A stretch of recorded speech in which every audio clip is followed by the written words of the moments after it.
Bonjour à tous, Jean Robin, journaliste. 223e vidéo réservée aux souscripteurs. C'est la vidéo bonus de la semaine.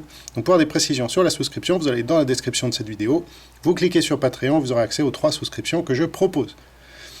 Alors, pour cette vidéo, vous savez, j'alterne entre les analyses de livres, les analyses de pays, les analyses de personnalités ou de techniques d'infiltration de la Chine communiste. Donc là, je vais vous parler d'un livre qui est sorti en 2019, donc assez récemment, qui s'intitule Chinese Communist Espionage, l'espionnage communiste chinois. Il a été rédigé par Peter Mattis et Matthew Brasil, jamais traduit en français, comme quasiment tous les livres dont je vous parle, sauf quand ils sont français eux-mêmes. Et donc voici un extrait de la préface de ce livre, qui est paru en 2019 encore une fois. Ce livre est le fruit d'une collaboration entre Peter Mattis, analyste de la communauté du renseignement moderne de la République populaire de Chine, et Matthew Brasil, historien des premières opérations de renseignement du Parti communiste chinois et ancien enquêteur d'entreprise. Nous espérons que ces documents intéresseront ceux qui cherchent à mieux comprendre comment la Chine pratique l'espionnage.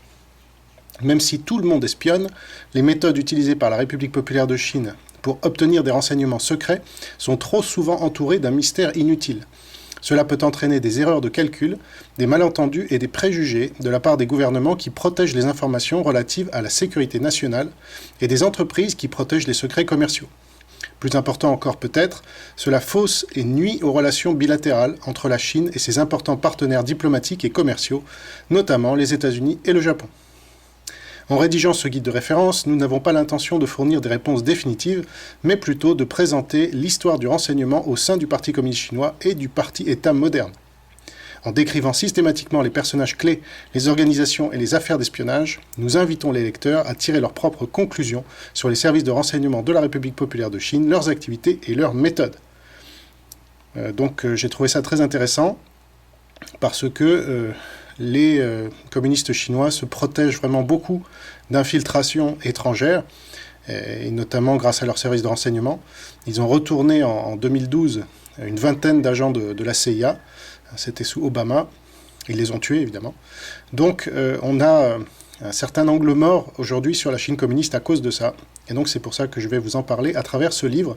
Et j'en parlerai à nouveau, mais plus tard, dans un autre livre, mais qui est complémentaire de celui-là, qui a été écrit par Roger Faligot, le français spécialiste du renseignement, qui a commis également la même année un autre livre sur le renseignement chinois communiste.